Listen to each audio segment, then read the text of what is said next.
it means to be an American. America is freedom, and freedom is special and rare. We, the people of this great nation. The only thing we have to fear is fear itself. We, the people of this great nation.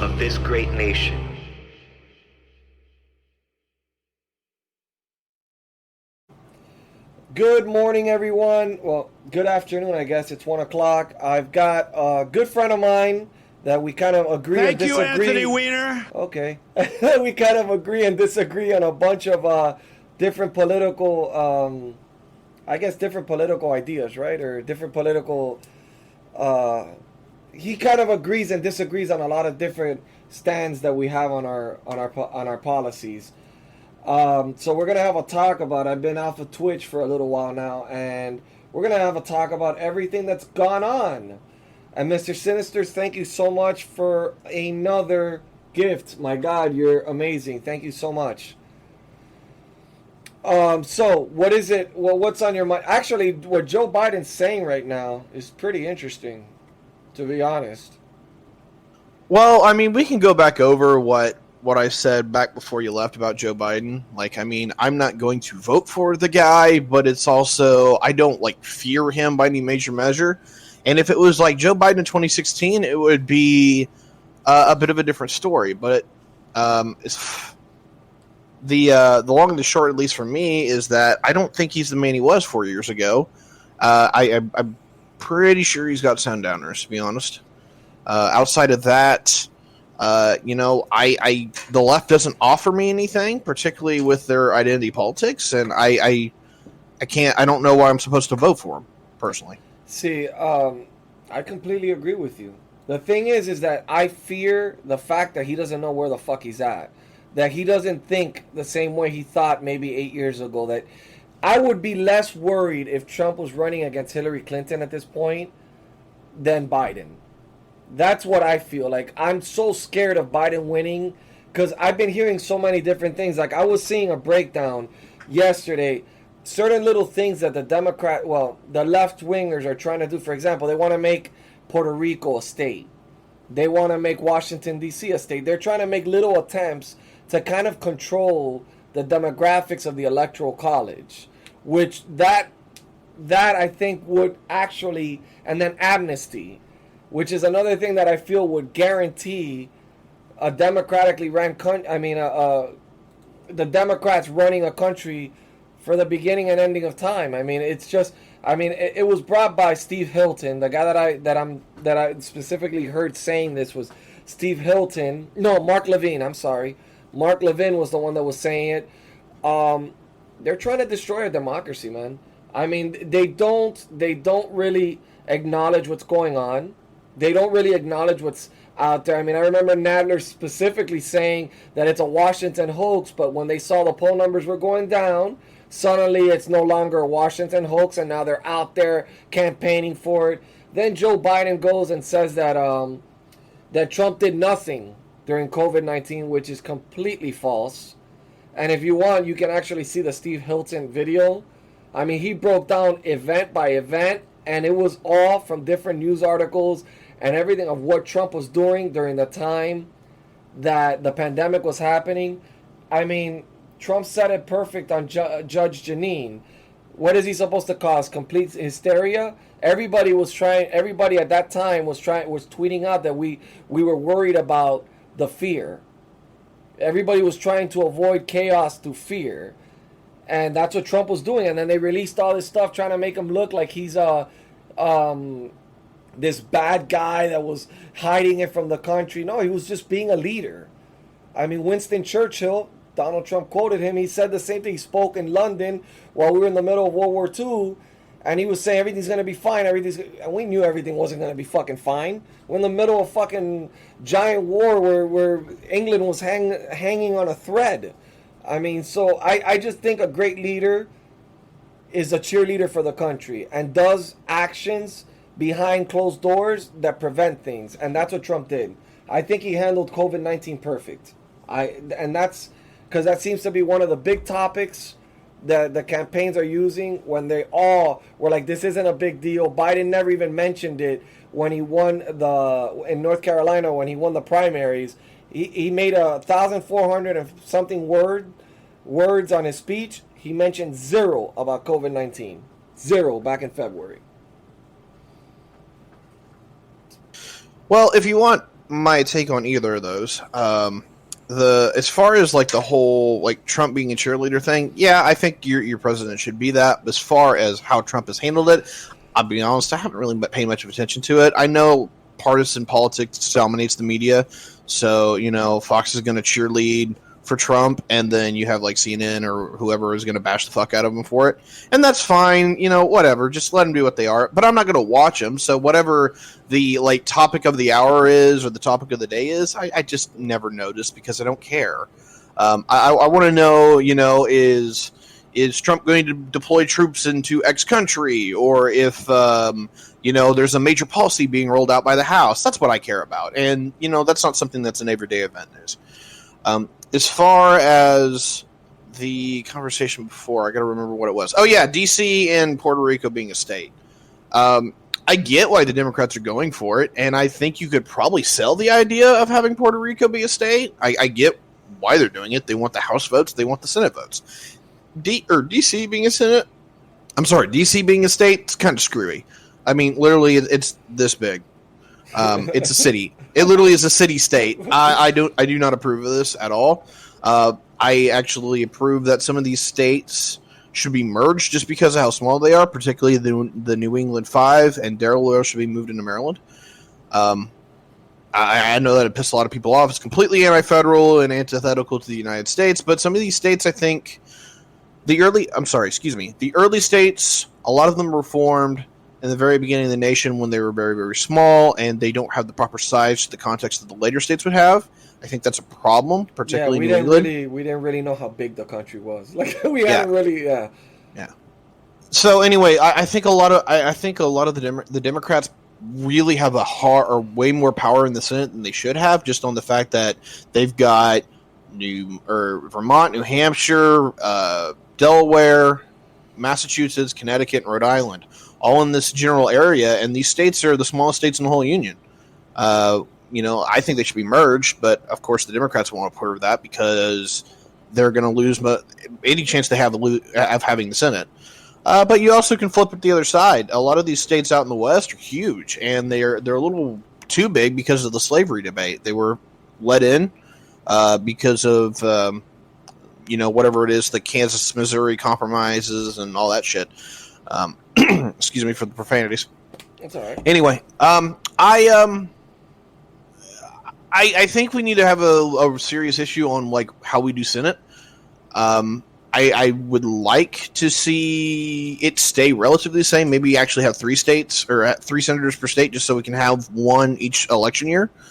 But besides that, my real thing is just where the senators come from. California probably should have 4 senators. It's way too big. Texas the same. The New England Five probably should only have 2. It's way too small of an area to have 10 senators. I can agree with that. I don't like the way. Unfortunately, I don't like the direction that our country is headed to, and it scares the shit out of me, to be honest with you, because it's not the same as it was like before. Like now, this is an election that really is like unimportant. I mean, Andrea Cortez and her little group has managed to like flip a lot of like seats that were held by Democrats, moderate Democrats, and they've been able to flip those seats to more left-wing, I would say left-wingers, more left-wingers than moderate Democrats. I feel like Joe Biden's just an empty suit. He says whatever pleases the crowd. Like, I mean, he literally sat there in an interview and said Trump did nothing for COVID-19. When his own staff said that they were lucky that H1N1 didn't end up being, with 60 million people infected, they didn't end up being the biggest pandemic of our time. And Steve Hilton was actually, he wasn't really being biased. He specifically said it right before he started, he goes, I'm not going to talk anything. This isn't just because it's Fox News. He goes, I'm going to give you facts. The facts that people, I'm going to give you the negative facts and I'm going to give you the positive facts. He named every single thing that Trump did. I mean, and he really has done a magnificent job. I mean, right now, I think they're having a Senate hearing for the post office. Right now, instead of having a Senate hearing trying to figure out, or a House whatever the Congress hearing, instead of having a hearing based on what really issues that we're having right now, which is people need relief from the COVID-19, and we still haven't solved that issue. And that's like an issue that could easily be solved if Nancy Pelosi would just stop trying to bail out cities that were already in the red. I mean, because that's basically what she's trying to do. She's trying to bail out cities like New York and Minnesota and cities that were already fucked up before the pandemic, and they're trying to get them money. I mean, it's obvious. I saw the commercial for the Heroes Act. It was a beautiful commercial, except when you read the fine print where it says how much governments get from that money. And then that's when I started thinking to myself, wait, they mismanage money and then taxpayers have to bail these people out? Like, because they didn't have control. I mean, I don't know. It's just, it was kind of ironic that all these senators, I mean, promises kept was said by the governor of California during the pandemic about Trump, picked up every single phone call. Andrew Cuomo said the same thing. Now we're getting close to the elections. Now they're all attacking. They actually came up with a fictitious, anonymous story about Trump supposedly calling losers to troops. And we all know how he feels about troops and the U.S. military. And furthermore, Trump, I'm very proud of the fact that he's trying to bring troops back. That's something that I've always been for. I hate us policing other countries. I hate the fact that our troops are in other countries. We don't need to be there. Nobody, you know how much coverage I think that CNN gave, I believe I read in an article, they gave 3-minute coverage on the fact that Donald Trump was nominated for a Nobel Peace Prize twice. They gave approximately like 3 minutes of airtime on that. It's a big fucking deal.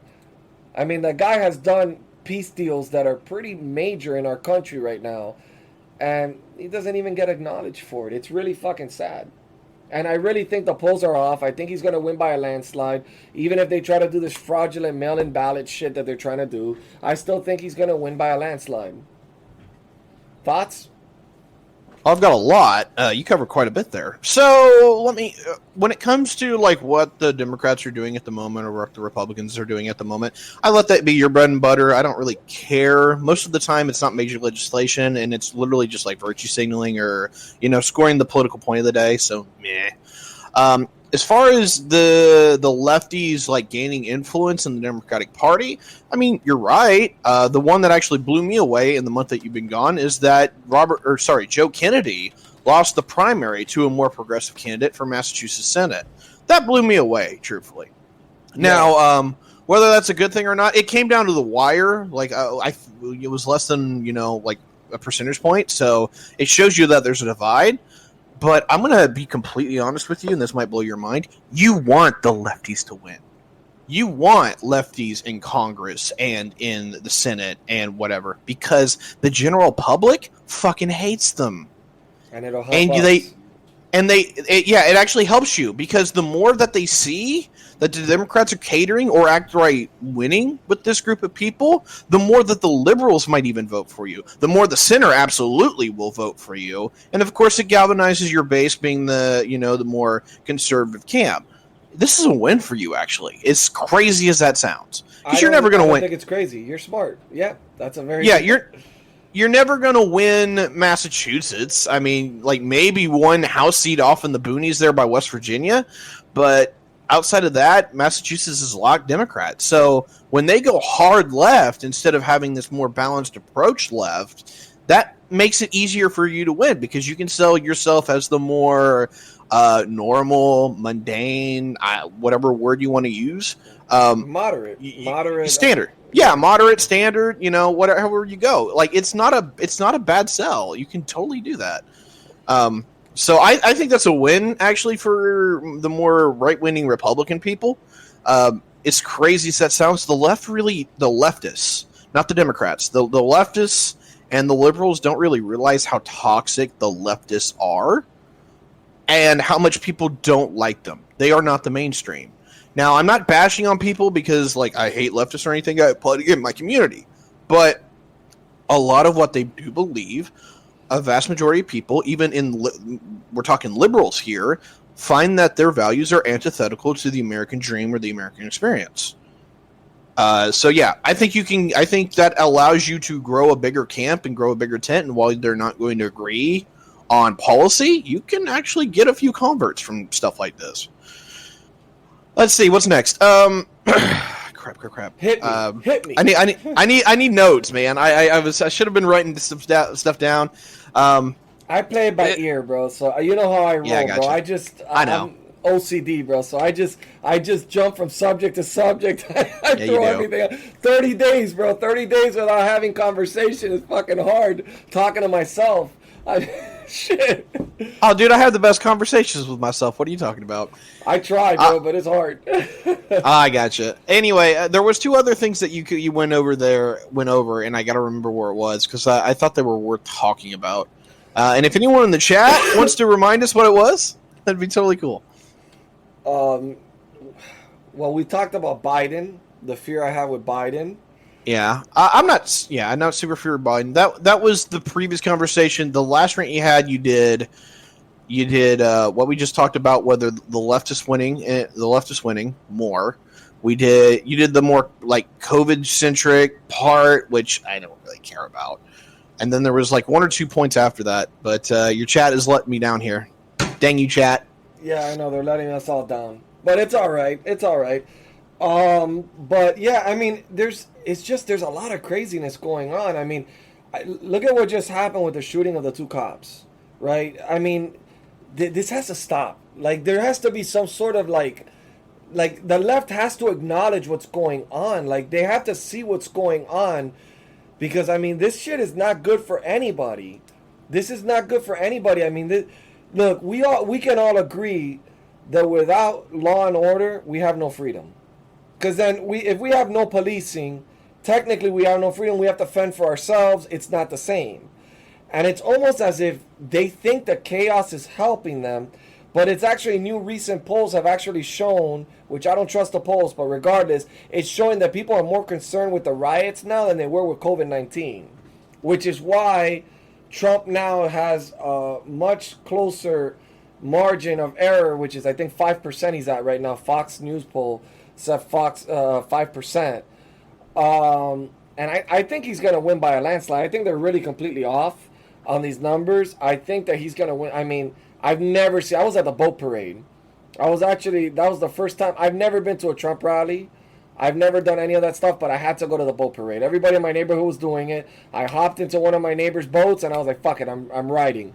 So I got into a boat parade, and I've never seen something more beautiful than just people celebrating. It's like hard to see just happiness. Like it wasn't rioting, it wasn't looting, it was just happiness. And then I ranted about this on YouTube because I got super pissed off because then I ran into Michael Rappaport. My wife goes, "You've got to see this video. This guy's laughing at people's boats sinking."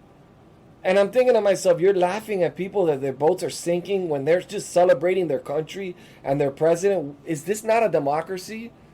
I mean, is this not a country that we should be proud of being Americans? Is this not a country that we can celebrate our president and then whoever wins the election, we go about our business, and then the next election we vote for our candidate again? I mean, I don't know what's happening to this candidate. It's like we're being this country, we're being evilized. Everybody calls me on my Facebook a cult. Everybody on my Facebook page, "Oh, you're part of the Trump cult." That's a really big cult, bro. It's like 60 million people that voted for him. I mean, that's a fucking giant. That's the biggest cult in history. I mean, I just don't understand why people are villainizing other people. I don't understand why we just can't find some common ground where everybody can just... We live in a democratic country where I would say it's probably the greatest country in the world. I don't think there's any other country we can compare this country to. And I just wish people would be able to just have conversation. It almost feels like the left is always attacking and they're miserable. And you saw it in the DNC when they did their convention. It was just misery, pure misery. And then you see the Republicans and it's all patriotism, happiness. People like saying the accomplishments of how great this country is, and that's what we've come to, and it's sad. You're writing Gotcha. notes, cheater. Yes, I was writing notes. I had to. I've got. All right, so I'm going to go backwards with this one, and actually I have one to add because it was one of the things that we missed while you were gone. So we'll check about that. First thing was the last note you made was political cults. And there always has been to some degree. Like, there's people who are literally just dogmatic in their approach. You know, I'm a Democrat. Why aren't you a Democrat? How dare you speak against the Democrats? And it's the same for the Republicans, too. And I've said this multiple times. You have a cult of Trump that, you know, absorb into the cult of personality, that support him no matter what. And I'm not going to say that's a bad thing. Like, it's fine in a general sense. It's kind of standard. But it's also, I don't approve of it, but there's also the cult on the Democrats that is kind of massive. And, you know, Well, I don't know if you've heard I don't know if it's a Biden cult, but it's definitely... No, it's not a Biden cult. It's referred to as by pundits as the cult of the woke, and I think it's legit. It is literally a kind of a new religion built around the victim. It's very interesting because it's like a secularized religion, and the core thesis of it is, you know, we have to help the victim, which I get it, but like there's a level of it that scares the shit out of me. Number one, just religiosity, but number two, like you're trying to what's the word I want to use here? You're trying to be the hero as being the victim, and that's it's a little wonky. Now, as far as the whole Trump thing, that's nothing new. That's just a cult of personality to a given person. I don't care for that either. You're literally just like, oh, hey, you're, you know, accepting a person without question. That bothers me too. And you know, there's some people out there that like Trump and they don't even think about it. They just like. Going back, cops. Like I get the hate for cops to some degree. Like I had a debate on it just last night. I'm not extensively pro-cop, but I totally get like some of the problems that they're having, and I hope that they do better, but it really is the the bad apple argument, is that you have a few bad cops and they are literally poisoning the bunch on various levels, whether we're talking about police unions that are protecting bad cops, or we're talking about this institutions of, you know, you can go from one city where you're fired from and you can go to the next one and just restart. I mean, there kind of needs to be some more blacklisting, if you will, when it comes to that. I think that they should have something like transparent where you can see a cop's record. Like, not necessarily see like their full, like something that's transparent, that if they've had code of conduct violations or something, that you can actually, it's kind of like public or something. Or I don't know exactly how we would handle that, but I mean, look, statistically wise, a cop has an 18% an 18 times more chances of getting killed than a black man does. I mean, so I mean, statistically, I mean, if we look at the numbers of how many cops actually kill an unarmed black man, there was only 9 in 2019. There was actually 19 that were white. I mean, it's not an issue that I feel that it's so... I mean, these people were all in the act of committing a crime. It's not like they were victims, like they just got shot because the police decided, okay, this guy is black, I'm going to shoot him. It wasn't like that. I mean, we know Jacobs was reaching for a knife. The knife was found right next to his car. I mean, and we have football players wearing the fucking names in the back of their helmets. But when the Dallas shooting happened with cops, the NFL didn't allow it. And there were cops that were being shot left and right. And I just found it to be so hypocritical. I mean, it's just, I don't think all cops are bad. I think 99% of them are good cops. And I think there is a small percent that are bad, and we got to wean them out. Like, as events occur, we got to hold them accountable. And I think that there might be a way where maybe their partner can hold them accountable, but then that would be snitching amongst each other, which would cause a whole different issue in policing. But there has to be like a way where if a cop does something bad, their partner also gets held accountable for it. So that way, Well- kind of like a check systems, you know, like your partner has to be there to like, kind of like, listen, you can't do this shit. I know how to, you know. I get what you're saying. As far as the whole accountability thing, I think most people agree with you on that. And the problem is just how you hold them accountable. Because we talked about this last night, or not me and you, but on a debate. We have extortion laws already. We have, perjury laws. We have all this. As far as legislating this, it's not something that's really all that practical. This is more of an internal issue that has to be dealt with.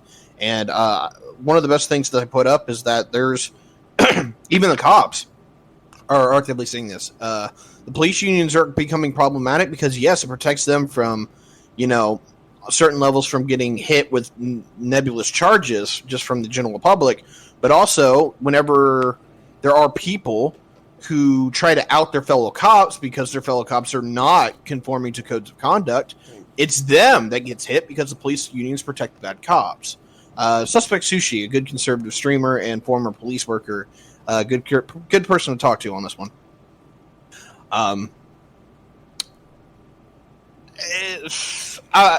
Any talking about it that any further from me, I think would be talking to my ass. So I'm going to move back to the next point, which was riots. The riots are becoming a serious issue, whether you're talking like the BLM protest itself or the corresponding riots that follow afterward. And I do separate the two. I get why there is so much like stigma, problems, drive around all these issues. I mean, I literally was just scrolling through Twitter just to catch up with my streamer buddies, and I saw a video of a cop it was a cop car totally hitting somebody about 10 mile an hour and just throwing them through the air. I mean, it's a hard sell for some folks. So I get the contention, I get the issues, but there's a lot of hate around it, and you do not get anything productive with hate. We're going to have a sit down. We're going to have a chat. And at the rate we're going, and I've said this before, this is going to lead to a major American city getting burned to the ground before it stops. I can agree with you. Some of my friends are actually saying there might be a civil war. I mean, there's already threats that if Trump gets reelected, that there's going to be anarchy and there's going to be war all over the streets. As to the policing, there is a difference between the protesters and the rioters. If you notice something very kind of interesting with the protesters and the protesters all seem to be black and the rioters all seem to be fucking white. I mean, if you notice it, I've seen the mugshots. It's pretty embarrassing that these are the people that are rioting. Portland is obviously a city that we've always known that it's kind of like Antifa zone, I guess. I don't know. It's always been kind of that type of city. But I saw the video you're talking about where the cop hit the person. He was in the way, and they were getting ready to start hitting the cop car. I mean, these cops are scared. They're on edge. I mean, I guess, and I would be on edge too if I was a police officer in the situations that they're in right now in these cities. I'd be on edge too. I'd be a little scared. In specific cities, it's not that bad. Like, look, I'll admit I play Fortnite. Okay, so I play Fortnite every night with a police officer. He happens to be a police officer in a town in Alabama. And the guy says that everybody loves the police there. Like, he's good. Like, he says that there's no problems. There's been protests. And they go and they protest. No riots, nothing. And they go about their business and they go back home. He goes, but in more of these major cities, it's dangerous because the cops are scared. I mean, we're humans. I mean, think about it. I mean, you would be, even if you're trained and a well-trained person, it's very hard to keep your composure when you're surrounded by people around the car and they're bashing your car, and you're like, okay, I call 911, but I have to wait for them to get through all these people to get to me. What if they fucking... I mean, if I was put in that situation, I don't know what I would do. If I have my kids in the car or something and they surround my car, I mean, I think I would hit the accelerator because I wouldn't know what to do. I mean, I don't carry a gun with me. I'm not just going to wave a gun. I don't know if somebody else in the fucking crowd has a gun. I mean, so I'm not just going to... I'm going to protect my family and I'm going to protect my life. And I think that police officers right now are on edge. You know, I think that they're really on edge. And I think the fact that they like this shooting right now in California, that's going to get more, that's in their heads. That gets in their heads. What if it's me? What if it's me? What if I'm next? I mean, they're human beings. Just because they have a badge doesn't make them superheroes. You know, these people think just like us. They get scared just like us.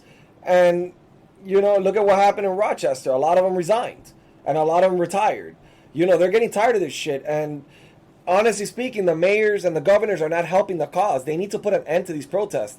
I actually saw somebody saying that, oh, I don't like what Trump's doing, putting the military out there. He's not putting the military. He's putting the National Guard. That's what they do. This is what they're for. In case there's chaos like this, that the police cannot handle it, they go in there and they take care of it and they try to protect and they try to maintain order if the police can't handle it.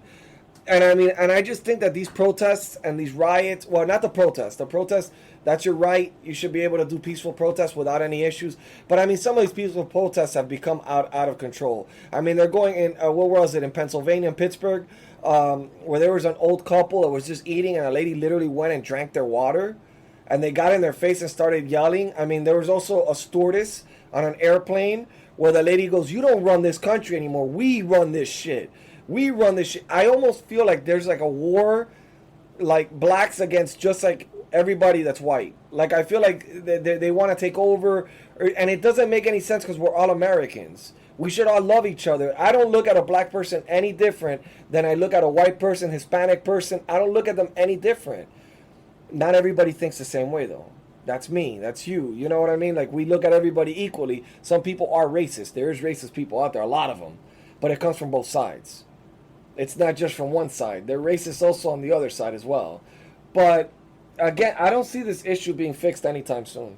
I mean, unless there's, like, a major, like, where there's a lot of casualties and people realize, wait, we got to step back from this. Look at the damage that's been caused. And it really like shocks the United States, and people are like shocked, and they're like, "Whoa, what have we done?" And then maybe that'll wake up people and be like, "This is not what we were planning on." I don't know. Maybe I don't know.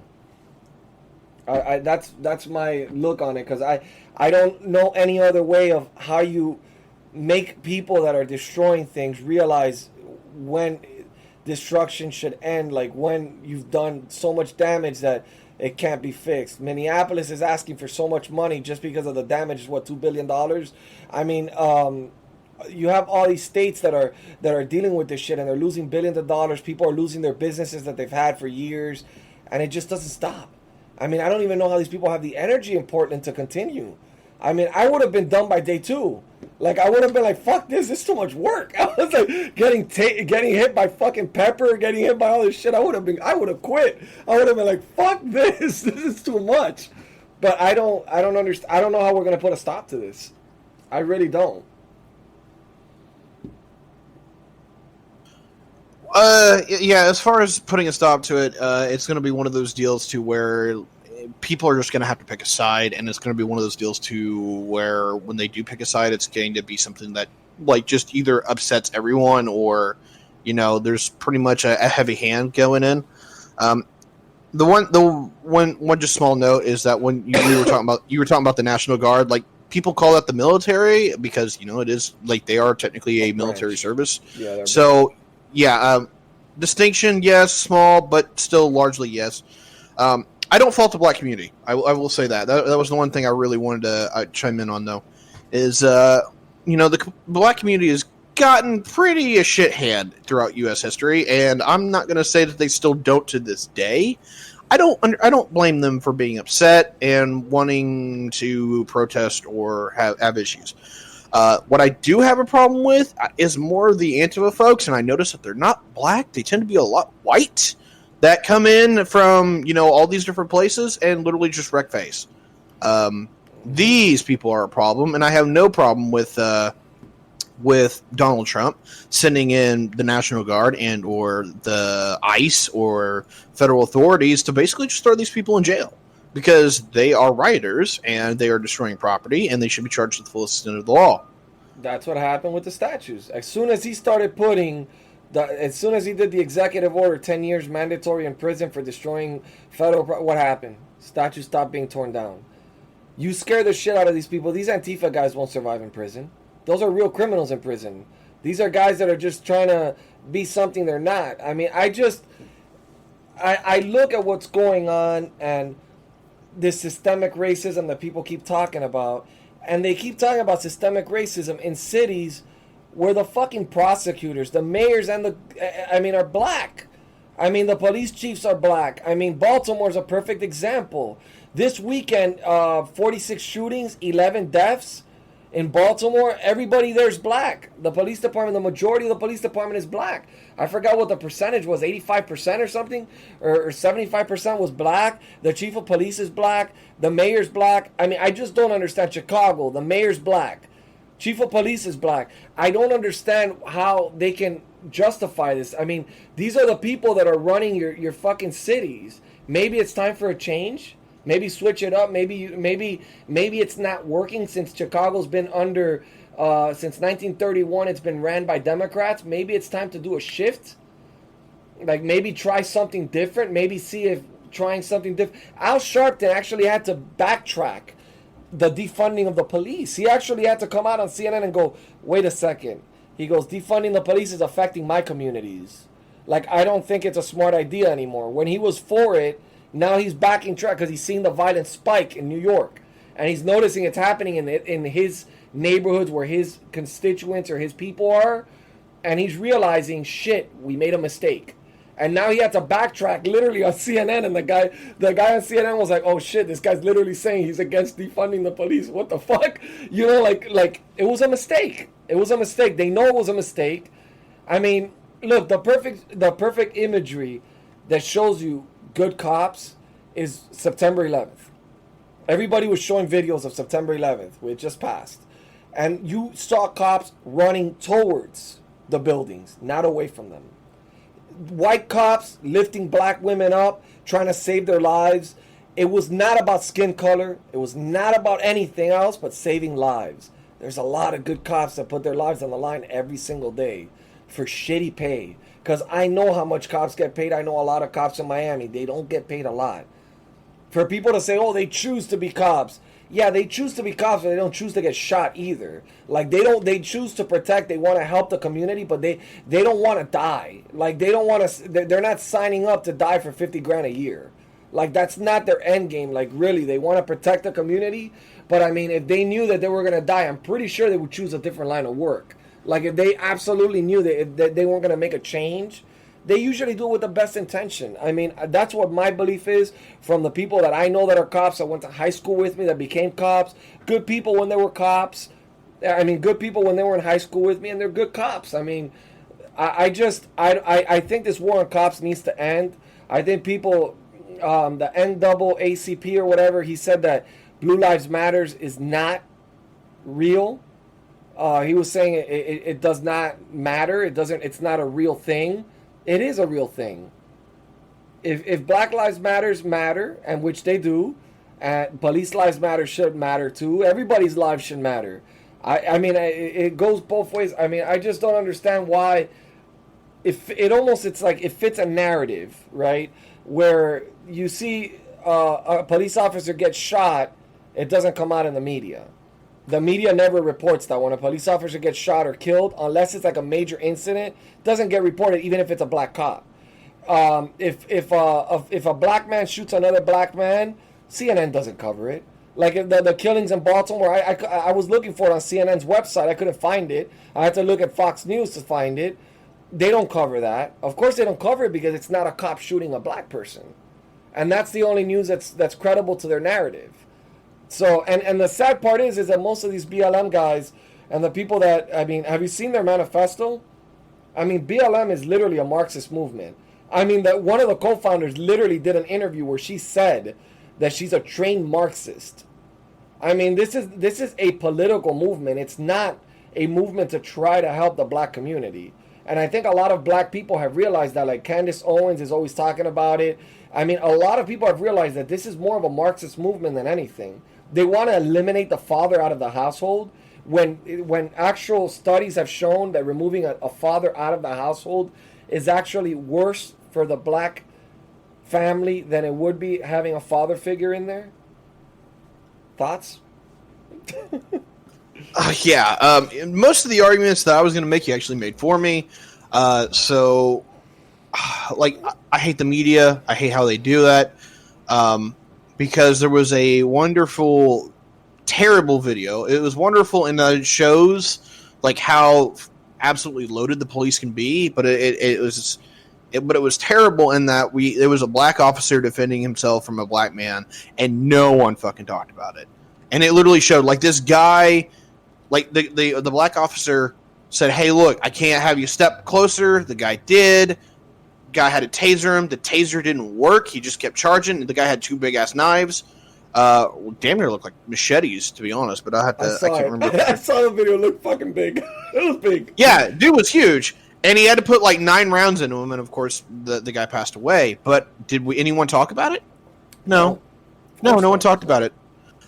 There was a video from New York City. I think it was about 2 weeks ago, where 2 cops went into a restaurant, or not a restaurant. I think it was a deli, and they were getting their lunch, and all of a sudden, some guy with a dog starts like harassing them or going after him. Now, granted, the cops didn't handle it very well, and I totally get it. But backup showed up, and they had to put the guy down. But of course, the media didn't cover that. The guy's totally fucking at fault. He picked a fight with the officers. I did see a video that would have brought some perspective. That was a beautiful video to watch, and it was actually a white cop that was dealing with. He was actually dealing with like a black individual that was resisting arrest, and the black individual attacked him, bro, and then a bunch of black guys jumped in and saved him, bro. That was such a beautiful, like, it was the community helping the police officer. He was by himself, and bro, they beat the shit out of that guy. Oh my god, they pounced on. I was a little bit feeling bad for the guy getting arrested. I was like, I think you were better off getting hit with cops than with fuck. But they tackled him down. They helped him arrest him, and that's what we should be doing. They should be helping communities. Like, communities should be helping police officers. I mean, look, we know who gets affected by these defunding of the police. It's not going to be me or you. You or me. We know this. We know it's not going to be us. I mean, I know in my area, I'm good to go. Police are going to take care of me. It's the bad areas that are going to be affected. So I hope I don't rub people the wrong way here, but I'm not the biggest fan of my local police force. They've got some folks I'm not a big fan of. Some of them are good, but some of them are. I think the power goes a little bit to their head. Oh yeah. But that's my own thing. But I mean, I'm not terribly worried even if we didn't have police here. I live in a stand your ground state with castle doctrine. Like, I'm armed. I don't care. Yeah. Personally. Yeah, I mean, you gotta be, in these times, you gotta be armed, bro. Unfortunately. Although I don't think in our towns any of that shit's gonna happen. I mean, I literally live, I think the population of where I live is like 100,000. I mean, it's like, and it's super red. Like, everywhere you go, there's Trump flags. I mean, the cops, dude, I've had incidents, and I'm Hispanic. You know what I mean? So I've had incidents where cops have pulled me over here in Fort Myers, and they just tell me, listen, bro, just slow down, don't speed too much. Twice I've been pulled over, never gotten a ticket. My wife did, though. But, and she's white. So twice I've been pulled over, didn't get a ticket. In Miami, every time I sped, I got a fucking ticket. Even if it was a fellow Hispanic guy that was pulling me over, I always got the fucking ticket. So, I mean, I don't know if maybe they're more on high alert in, like, urban areas. Or I don't know, or maybe they have like I'm sorry, I really want to chime in on that one. So yeah. I actually did a little numbers breakdown because I'm the math nerd, I'm the economist. Yeah, you're good at that. And what I found was that the ratio for policing in communities like mine is usually no more than 1 cop for every 500 people, and even that's pretty high. The average is anywhere between 800 and 1,000. Wow. 1 cop for every 800 to 1,000 people. You know what the ratio is for almost every major urban city? No. 1 to 200. Oh wow. They have 5 times the cops in major cities than they do in rural populations. I'm actually going to buy the left's argument on this one. They are over-policed. You think so? Yeah. But seriously, the crime rates in those urban areas are much higher. They are much higher, and you're not wrong, but it's also... you get into a very cart and horse kind of argument here, and I'm not going to pick a side on this one because I think it's both valid. And that is, if you have more cops, you obviously report more crime because they're stopping it, right? But it's also, on the other hand, if you didn't have the cops, you wouldn't have the crime in the first place, which that might sound circular to some degree, but I don't care about small crime. I really don't. You know, like it's only when you get to like grand larceny, grand theft auto, that kind of stuff that I care about. Yeah, you know, like George Floyd was a small crime. Like, it was a stupid crime. It was a counterfeit fucking $20 bill or some shit like that. Like, it wasn't something that could have been avoided, that whole escalation. After the real footage came out and you saw the real footage, I mean, you kind of can see that the guy was already having a hard time even before they put him to the ground. He was already saying he couldn't breathe in the backseat of the car. I mean, I think he was under the influence of a lot of different things, but nevertheless, that guy shouldn't have had. I mean, he would probably still be alive today, if they wouldn't have put that his knee on the neck. I mean, there is bad cops, bro. And that guy had 18 complaints on him. I don't know how he was still policing. I mean, that's one of the things that I feel like they don't hold cops accountable. Like, I mean, the guy has 18 complaints. You have a job right now, and you get 2 complaints, you're fired. Just 2 complaints and you're fucking fired. 1 complaint might get you fired. How the fuck do you get 18 and not get fired? That's a real conversation to be had, but I mean that's the only problem I have with this regarding policy is that a lot of people want to do this like on a federal oversight level when this is something that you need to have with you in your community. If Minneapolis citizens have a problem with Minneapolis police, they don't need to be going up to their federal representative. They need to be going up to their mayors and their their chief of police or their whatever you want to call it. They have different names. Police commissioners, whatever. Mm-hmm. That's in-house because most people are happy with their cops, from what I can tell. It's only in these very urban centers that they're having issues. And I mean, it goes back to the argument you had that you made for me about systematic racism, is that they're complaining about it in places that have huge numbers of minority police departments that are run by minorities that are minorities. I have serious what's the word here? Mental diopathy here. Like I can't think for the second. They say one thing and that the opposite is true, and I don't get that part. But anyway, let's get back to one of my more favorite topics and one of yours as well. What's Trump's chances of actually winning? I think he's got Florida in the bag. I think he probably does, but I don't know. Like, Florida's so weird. Like, not only the post-election polls are kind of out there, but like every time I see a poll, it's completely different. So I'm just going to let Florida be where it is. I think the trend is it's going more right from what I noticed, but I could be wrong. Here's the thing I'm going to say. I think Trump will lose the popular vote. I think he's going to win the electoral vote. And while you were gone, we had the whole Kamala Harris being announced as VP. And while you were gone, we spoke about that. That's when you made your decision. Oh yeah, that's right. That was a week before. Okay, I'm sorry. I did my announcement video on my 2020 election forecast, so you're welcome to check that out. I will. I most definitely will. I think. In fact, Trump I'll plug it in your chat. I think Trump is absolutely going to lose the popular vote. I think he is going to win the electoral vote. I agree with you 100% on that. I don't see him winning the popular vote. California is very interesting because I actually found out something new about California. I didn't know California had the most Republicans in the U.S. It's the biggest state, though, but it was pretty interesting that I read somewhere that they actually have the most Republicans. Unfortunately, obviously, the districts, it goes by districts, so they're probably all scattered around and shit. But by population, they have as many Republicans as freaking Texas, because there's literally that many damn people in California, which is why I'm against this thing called the Electoral College. I want Republican votes in California to count. I want Democratic votes in Texas to count, and it clearly doesn't. But that's a whole other topic. But yeah, I think Trump is going to win by a landslide.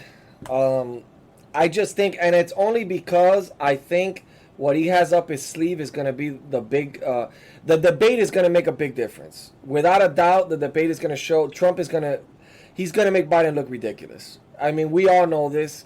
It's going to show that Biden is not capable of being president. It's not really about. It's going to show his mental capabilities are not there. Because he's going to get tangled up. The hard questions. Chris Wallace is the one that's doing it. Biden's smart enough not to do an interview with Chris Wallace after he said he would. So instead, he has his constituents, like his his campaign manager and all that, do all the interviews for him. But he's not going to be able to run from the debate. So I think he's going to get demolished in the debate. I think Trump is going to come up. The vaccine's going to come out before the election, and that's going to give him a lot of brownie points. Whether people like it or not, it is going to give him a lot of brownie points. And I think that the fact that the riots continue and the left think that it's actually to their advantage. I think they're making a big mistake. They're again doing the same thing they did with Hillary Clinton. They think that this chaos is going to work, and it's not going to work in their favor. It's just making people worry about Democrats. So the democratically ran cities, and they're scared of making America the same way as the other states. I mean, the rest of the country. So I think that that's going to be two major things that are going to occur. The fact, I mean, his economically wise, we're going back into that V shape. We're going to have to see the job reports next month and see how that looks. But we know that most people trust Trump on the economy more than Biden. His track record on the economy and manufacturing is horrible. We know that he's horrible on foreign policy. He's been horrible on every decision he's made on foreign policy, including even the smallest thing is just, well, not the smallest, but just going after bin Laden. He actually told Obama not to. So, I mean, he's not a good candidate, man. I just don't see that charisma. I mean, literally, while the boat parade was happening, they had a kayak parade. And I think there was like 10 people kayaking for Biden. I don't think he has that support. I think that the people that are protesting are not going to vote. When it comes down to it, they're not, at least in states that are going to make you vote in person. I don't know how that whole thing is going to work out with the mail-in votes. I think it's another trick from the Democrats. I think they're hoping that they could cheat their way through the election. By all means, this is not a Biden versus Trump. This is everyone who hates Trump, let's take him out of office election. I think that that's really what it's all about. I don't think anybody really likes Biden. I don't think his own people like Biden. I just think that he's the perfect candidate to look moderate, and I think it's just a war against Trump. That's what I think. There's a lot I can diss out of there. The liberals like Biden. They like Kamala, just to some degree. It's the progressives, the leftists that don't like Biden, don't like Kamala. And let's just be honest here, a lot of people are counting on them being up at the polls to win. Now, if they all show up in mass, Trump's got a fight on his hands. Question is, are they going to? More people are registering. There's more ballots being requested. Democratic ballots, for example, in North Carolina was one of them. But there's actually more people registering Republican in the key swing states than we've ever had in any election. Stop making my arguments for me. I didn't even get there yet. Oh, shit. I'm sorry. I shouldn't have cut you off. Go ahead. Continue. Appreciate it. All right, so when it comes to the electoral politics, these are the swing states. It's Wisconsin, it's Michigan, it's Pennsylvania.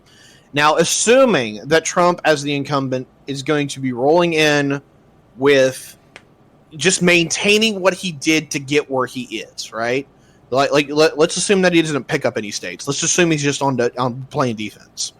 He has to lose 2 of those 3 to lose the White House. And I actually no correction.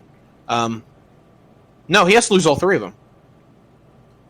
Yeah, because that's 46 electoral votes, and he's up by quite a bit. He has to, or I figure you have a straight repeat, which is what we're looking at. I'm just going off my forecast now. If you want to pull it up, it's on my Discord.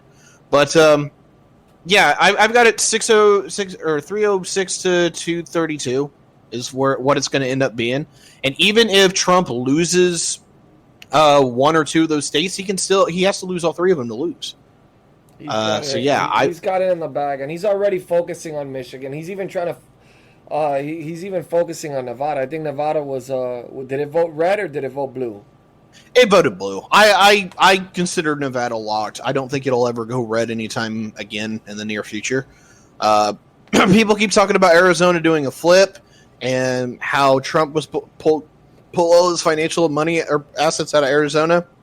I don't think it's because he figures he's going to lose. I figure he thinks he's going to win. This is a state that has voted red for at least the last 20 years, if not longer. What's the likelihood that you're going to have a state that is remotely haven't flipped in that long suddenly go blue? I think the Democrats are being very, very Optimistic. optimistic on that one. States that I'm watching, Pennsylvania I think has the most likely chance to flipping back blue. Wisconsin has a very good chance. Michigan, I'm hearing, is going to end up being solid. I'm hearing the polls are probably not reflective of what they're actually thinking. Florida, just because of all the retirees, a lot of them are still Democrats down there too, and I expect that to literally be a 1% vote down there. So I think it can go either way. Although, if I'm going to make a bet on it, I think there's a 70% likelihood that Trump pulls out Florida. Let me tell you something, man. Even Miami, I think he might even be able to flip Miami, bro. Orlando, he's not going to flip, but he's going to flip Miami. I mean, this is the thing. He's got that mass of Cuban, like, backing in Miami that is ridiculous. Like, literally, Kamala Harris tried to get down on the plane. And I mean, literally, like, it was like, fuck it. She was like, let's book. This shit ain't gonna work out. Everybody was waiting there with flags of Trump. I mean, I don't understand, but there is a lot of Democrats too in Miami, you know. So, I mean, it's a mix. You got a lot of foreigners too that don't, but you got Venezuelans now that can vote, and Venezuelans are supporting Trump, obviously, because he's the only one that's acknowledged the president, the real president of Venezuela, and he's actually put attention and light to Venezuela, whereas the other people don't. You know, the Democrats don't really put any attention to Venezuela. This is the problem. They're forgetting about the Hispanic vote. And this is what I think is troubling to the Democrats, that they're focusing so much on the black vote that they're forgetting about the Hispanic vote. And they're making a big mistake. Well, I agree with this to some degree. They're focusing a lot on the black vote because they actually think that was what cost them the 2016 election. I don't see that. Like, all the places that could have really swung, for me, were more southern states that Trump won handily. I don't think the black vote's going to turn out in Michigan or Ohio or Wisconsin in a way that's going to put it over the edge. I think Trump's actually flipped more blacks. I mean, he's the only one that continues to try to get the black vote. Republicans never really tried to get the black vote. Like, they never really made, because they were like, you know what? They're never going to vote for us no matter what. I think Trump's numbers are higher than when he was running for president with black voters than it was. I may be wrong. You might have to fact check me on that because I'm not sure. But I'm pretty sure I saw an article where it showed that Trump has higher numbers with blacks voting for him than he did in the previous election.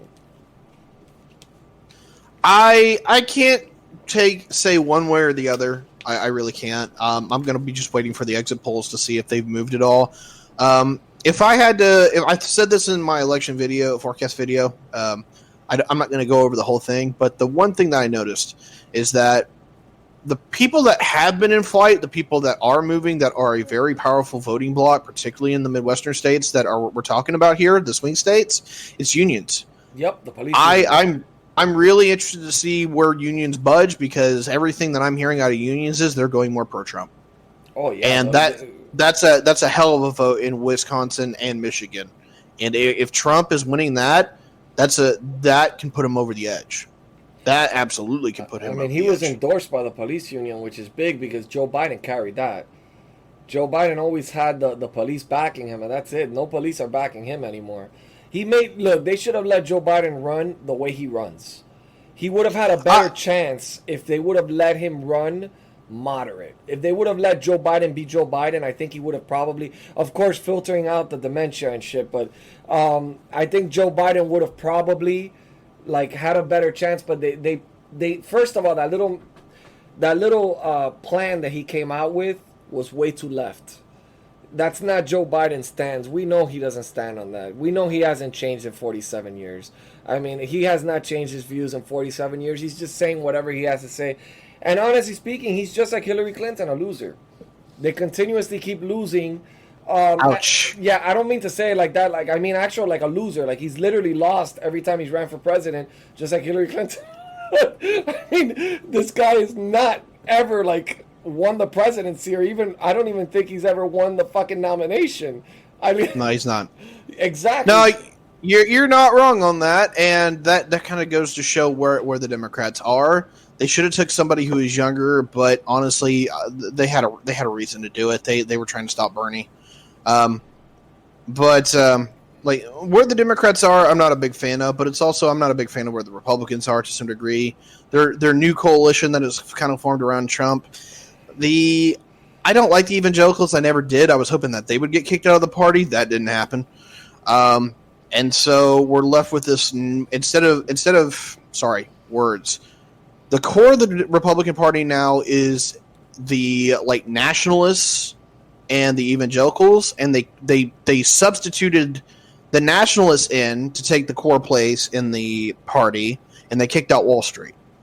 Now, I don't have a problem with kicking out Wall Street. I like Wall Street's not exactly on my good graces list, but nationalists can be a little frightening at times, Seabreed, even though evangelicals, which is the religious portion of the voters. He didn't say evangelicals. He said evangelicals. Just thank you. Yeah, because he was asking what's that. It's basically people that vote on religion. Basically people that follow like Christians and like hardcore, like super religious people. Yeah, like the ones that you don't see too often, but they're there. they're out there, but you just don't see them too often. Yeah, I mean, if you want like a bad representation of people, it's like Westboro. If you want a good representation, it's Southern Baptist. Yeah, I mean, look. I've never liked the fact that religion is involved in politics, but it's always going to be involved in politics. But I like the way Trump places it. Trump places it like as in all religions matter.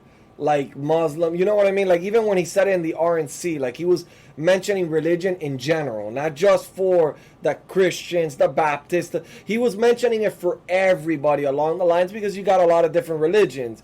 And yeah, the founding fathers knew that coming in. They knew there was going to be several different religions. And I mean, I understand, you know, like how he says, in God we trust. God can mean a lot of different things for Muslims, for you know what I mean? So I guess it is what it is. Evangelicals always play a major role in the Republican Party, always. I feel like the election, he has it in the bag. I mean, from what I see, at least from the support that I see in Miami and cities like that, at least in Florida, from what I see, the boat parade was ridiculous. He broke the Guinness World Record. I mean, that's crazy. And now people are doing parades on cars. I mean, nobody does this shit. This guy's still filling up stadiums. I mean, this guy's he hasn't lost anything. I mean, one lady said it perfect. She goes, they interviewed her, and the lady goes, listen, sometimes I don't like the way Trump talks. I don't like what he says on Twitter. She goes, but his actions speak louder than words. She goes, his actions have shown otherwise. She goes, so I'm voting based on actual actions that he's done and promises that he's kept. I don't care what he says on Twitter. A lot of people like him because he's straightforward like that. I wish he would slow it down a notch on Twitter. I think it's good that he can inform the public quickly on things. Like, we never had this when there was hearings and stuff like that. Bill Clinton didn't have this during his impeachment where he can tweet out something in the middle of the impeachment, you know, but I think technology is a good thing and a bad thing at the same time. I think Donald Trump has figured out how to do it, and he does it very well. I think he knows how to play the media very well, and they fall for it every single fucking time.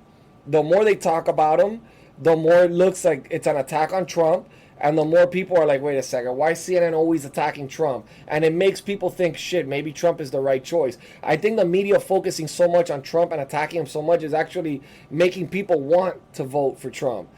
You know, so in a way, I think it's actually not that good for CNN and all these places to continuously be attacking Trump. I think they're actually losing their fan base, and I think that they're actually making more Republicans for us. I mean, that's just what I think, but I might be wrong. It's very hard to tell, bro, because obviously Trump proved that polls don't matter. He obviously proved that polls can be wrong. I mean, drastically wrong. Yeah, as far as like the head polls, or I'm sorry, not the head polls, the polls before elections, I mean, I get it. Well, we saw Wisconsin, we saw Michigan. They were off even outside of their margins of error. So yeah, I mean, people can be skeptical, and I said this in the forecast video as well. If you want to give it a sense of where the Midwest is going to go, look at the states that were swing states and they're now kind of going where they are. It's Ohio and Iowa. If Biden's putting up good numbers there, he's got to fight. If he's not, the Midwest as a whole will move for Trump. I'm worried about Michael Bloomberg's new announcement, investing $100 million into Florida. That's a lot of money to pledge. That should be fucking illegal, to be honest. Dude, he threw what, $476 million into his campaign, and he fizzled out in a month. Don't worry about people throwing money out. Money helps if you know how to use it. And this is the shit that corrupts the whole fucking system, man. I mean, you have a fucking guy that just doesn't like Trump, and then he's there throwing $100 million in commercials. Like, I mean, there has to. This is what they were just talking about in the fucking video I was showing you with Biden. I mean, this is where they have to have limitations on this shit.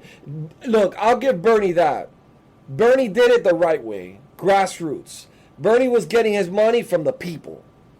And I'll give him that. I respect that about him because he wasn't getting big donors. He was getting money from the American people that believed in him. You know, and I feel that should be the way it's done. I understand the negatives of it because it's hard to convince people. Then you're knocking door by door. They're telling you, go fuck yourself, you know, and you don't get any money. And then there goes your chances of fucking. But, I mean, you know, I guess it's, I don't know. I don't think Bernie's supporters are going to back Biden. I don't think they're going to back him. We've had this chat before, and you know about money and politics and all that. But I'm not near as fear-mongering about it as a lot of other people are, whether they are on the left or the right, because I think 2016 and this election cycle is showing that, yeah, you know, you can have money, you can throw all the money you want, but it doesn't matter if you don't know how to use it. And it goes back to 2016 where Hillary spent 5 times what Trump did, and Trump still won. We can talk about Mike Bloomberg, where he dumped literally almost $500 million into an election campaign that went nowhere. He could have He could have just given you and me $10 million, bro, and we would have been set for life. Can you imagine that? That motherfucker could have just given each one of us $10 million. Starting to sound like a socialist here, man. You better cut that shit out. I mean, man, if he's gonna throw away money, bro, I would have been here I would have been here saying Mike Bloomberg is the choice. $10 million, shit. But yeah, I mean, he threw away his money. He was the worst candidate. Had no personality, no charisma. That's the thing that Biden does have. He has that charisma that even when he fucks up, you kind of still like him while he's fucking up, which is kind of weird. Hillary didn't have that. Hillary didn't have that charisma. Ronald Reagan had that charisma, where he can, when they were questioning him about his age, how he can come back with a joke and quickly even make his candidate laugh with him. I mean, you know, like, it's charisma plays such a major role in politicians, and Trump has the charisma. He has it. He gets the crowd rally, you know, he gets people proud of being American and voting for him. And, you know, like, I mean, I was just looking at videos prior to going on with you, and I was looking at videos and I was looking at people rapping about Trump. I mean, I've never seen anybody make rap songs. I've only seen rap songs against Trump, which was Eminem. But aside from that, I've never seen anybody rap for any fucking presidential candidate. I mean, I was like, what the fuck? Country singers making songs. I mean, he's got a movement. He definitely has a movement. I mean, a lot of people, he reminds me a lot when I look at videos. He reminds me a lot of Ronald Reagan. Not in every aspect. Ronald Reagan was a little bit, I think, conservative in the sense where he watched what he said. But he wouldn't put up with people's shit. Like, he would say what he had to say, but he wasn't vulgar while he said it. It wasn't direct attacks. He knew how to make people look stupid without having to actually attack directly. Which there's a reason he is named the great communicator. I'll put it that way. Yeah, he was good at what he did. I wonder what the debate's going to be like. Is it going to be in person? Yeah, it's going to be in person. Yeah. I was going to plug it. I am eagerly awaiting Tuesday, the 29th of September. I can't wait for the debate. I'm going to watch it live here. I'm going to post it live here. I'm going to watch that fucking debate live here all night laughing and probably at both of them. I mean, it's gonna be. I mean, because I'm sure Trump's gonna say some stupid shit too. I'm not gonna defend Trump all the way because I know he's gonna say some obnoxious shit. But I'm sure Biden's gonna fuck up so many times. I mean, I'm hoping they prep him just for the sake, because they're ridiculing the fuck out of this guy. I mean, this guy should have never ever ran for office. They should have picked somebody else. They put him through the gutter. I mean, this guy should have been retired, hanging out with Hunter and his family of rich people that made money off his vice presidency. Every single one of them. They could have all been having beers, hanging out, working out. Apparently, Biden can punch anybody and works out and runs, and he's stronger and more fit than anybody else. So, I mean, he should have just been retired. I mean, I found out some interesting stuff about Biden that I was pretty shocked. I didn't know. I mean, Hunter Biden, we all knew about that because obviously of the whole impeachment shit, it was brought up. But I didn't know that Biden's brother made a deal in Costa Rica when he went on a trip to Costa Rica with Biden as vice president, made an energy deal knowing nothing about energy in Costa Rica. And then his other brother made another deal in Iraq on building, on a contracting deal while he was vice president too. I mean, it's kind of fucked up when you start looking at these little things that took place while he was vice president. Imagine as president, Hunter Biden's going to be a billionaire. He's going to make deals left and right. I mean, I just don't know. It's crazy to me that this guy, they picked him to run. The Democrats continue to fail on picking the right people. I'm telling you, if they would have picked Tulsi Gabbard, Trump would have had a hard time. Well, here the problem with this, and granted, keep in mind, you are more of a righty, so you're going to have more of a bias that is, towards your side. When it comes to the Democrats, they need somebody that can actually get the Democrat base to get up in mass and go vote for them. That's really hard because they also need Republicans that are voting for Trump, but that they would go left or independents as well. And I thought Tulsi Gabbard had that potential. She was in the military. She was moderate. She wasn't such a left-winger. She was a female. She was a woman, which gave her brownie points. She was, I mean, I just thought Tulsi Gabbard, I liked her, and I'm a Republican. So what does that tell you? And I'm a pretty tough Republican, and I could have seen Tulsi Gabbard winning the election. I could have seen her winning it. I really could have, and I think a lot of Republicans would have too. Sub out the word Republican for the word independence, and you were right. Is that you're not going to get Republicans to jump ship unless you're talking like never Trump Republicans. Well, there are some Republicans that are iffy that they're voting for Trump because Biden is not an option. I mean, right. If there was an option on the left that was a moderate option that they wouldn't be fearing for dear life, there would have been some Trumpers that would have jumped ship. There would have. There's a lot of people that don't like his character, that they're voting for him because he's Republican and they're scared of Biden. They fear Biden being in office. I mean, and I think Tulsi could have related to some of those Republicans, and I think that she would have given him a battle. It would have been very difficult because Trump could not have attacked her on certain things because she's a woman. So that right there would have been very difficult for Trump to come up with like attacks because he would lose women vote. If he attacks a woman, I mean, it would have made it very difficult for Trump. Here's the problem, and this is going to sound incredibly... Either you're going to be 100% with me or 100% against me on this one. Tulsi Gabbard would be a better Republican candidate than she would be a Democrat candidate. I agree. And she's a liberal. Don't get me wrong, she is a liberal. But the thing about how she is, about how her policy works and how her character works, is that it appeals to more centrists, some liberals, and more conservatives than it does the Democratic base. And that Democratic base is liberals and progressives. And that's why she didn't go anywhere in the primary, is because the progressives hate her. And the liberals are kind of lukewarm to her, and part of it's because of her dad. Yeah, he did some racist shit, right? He did some... I don't know much about her. I don't know much about her. I think it was homophobic. Oh, he was homophobic. Okay. I didn't know what it was. I know that she had some baggage that from her past, but I wasn't sure exactly what the baggage was. I knew that she had some... I'll tell you who I think is gonna run for president after Trump if Trump wins. I think it's gonna be the UN ambassador. I'm talking about like Nikki Haley, or Yeah, Nikki Haley. I'm looking at 3 people for the inheritors of the Republican Party, and that will be Nikki Haley is one of them, Dan Crenshaw, and Tom Cotton. I hope Tom Cotton does not run. Right. I bet he does, though. I would not vote for him. I wouldn't either, but I mean, I bet he won. I bet he runs. I would bet he'll. I would vote for Dan Crenshaw, and I would vote for Nikki Haley.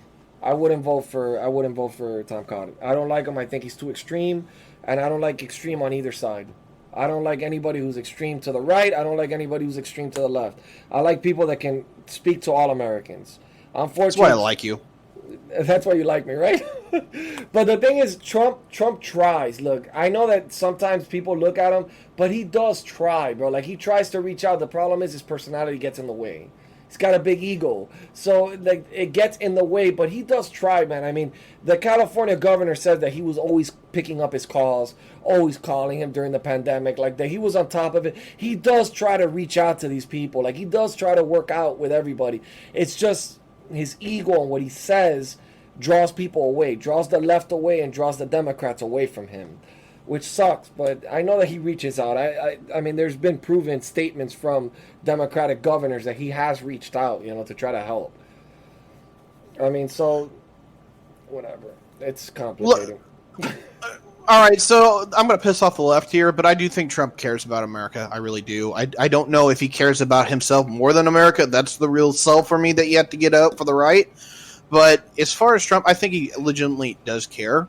I think he's just a bad big candidate. I think actually the reason he won is because he narrowed down who was going to vote for him. They all were going to show up en masse to vote for him. And he was really good at making sure that the people that was on the other side, they didn't care to go out for them. And like, that's the thing about Trump, is like, he is great when you want a central coalition to go beat down wherever you want to really, really hard. But if you're wanting to be a bigger tent, if you're wanting to bring in some people that don't agree with you completely, Trump's about the worst candidate for that. Yeah, I agree with you. I really look. There's a video that I always post every time I lose motivation, I guess, and it's a video that shows like how Trump is. Dude, Trump, he does things, bro, that like you look at it and you're like, wow, man. It's just like, there's a video where you see him literally bending over and picking up a Marine's hat, and he places it right on his head. Like, he cares about America. Like, he hugs the flag. Like, he really loves his country. I mean, the guy's been ridiculed. I mean, Andrew Cuomo literally made a threat to him. Literally last week, he told him, you can't step foot in New York without an army. Who the fuck says that to a sitting president, man? I mean, that's crazy. How the fuck can you say that? That guy has more blood on his hands than fucking Trump does. They're trying to blame him on on COVID-19. Are you kidding me? You put everybody in nursing homes and you got them all killed. What the fuck are you talking about? Andrew Cuomo's approval ratings are fucking low. And now he's coming out with a book. Everybody's coming out with a book during election. I got to release a book too. Because apparently everybody becomes rich right before the election. They release books. The guy didn't handle COVID-19 well. And that's why he's scared of opening up. He's not doing it because he's trying to protect Americans. He's doing it because he's scared that there's going to be another outbreak, and he's scared that he's going to fuck up round 2. So that's why he hasn't released 1,500 fucking restaurants shut down in New York. All the richest people from New York are fucking fleeing.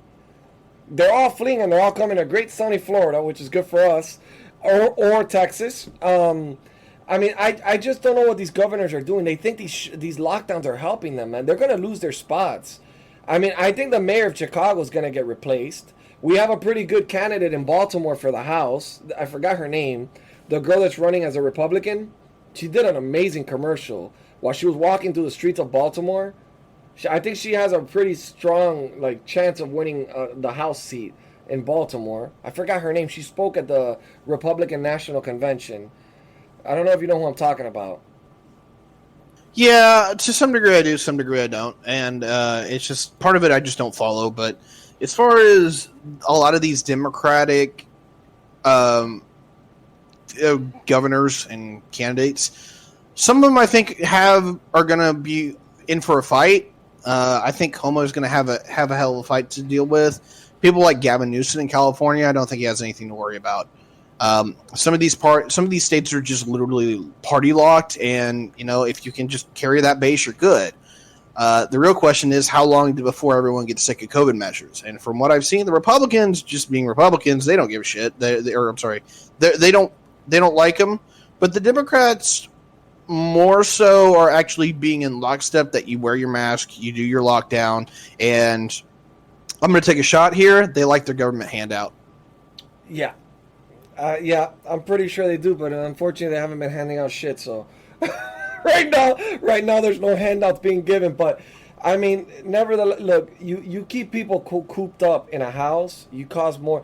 Dude, we're gonna see the effects of all this shit of COVID-19. Not now. We're gonna see it 2 or 3 years from now. All the people that have suffered, all the people that are using drugs, all the suicides. I mean, we haven't even gotten to that shit yet. I mean, it's gonna be really bad. I mean, these lockdowns have caused people to fucking get mental illnesses.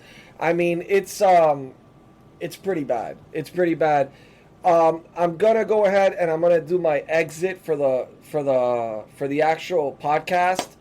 I've got one note to say before you do. Okay, go ahead. What's your note? The thing that I'm most interested to see in the data, and we'll start seeing it here in just a few months, is what happens to the birth rate. Because I'm hearing it's gonna explode. Of course it is. There's a lot. I don't know how many people. I don't know how many people you know, but I know there's a lot of people that are pregnant. Yeah, everybody's fucking. There's nothing else to do in the house but fuck. So yeah, everybody's getting pregnant. Jessica Alba was able to give birth without anybody even knowing she gave birth. She was able to hide an entire pregnancy. I mean, it's crazy. But yeah, guys, that being said, thank you for hearing our podcast. I love you guys. God bless you. God bless your families. And God bless America.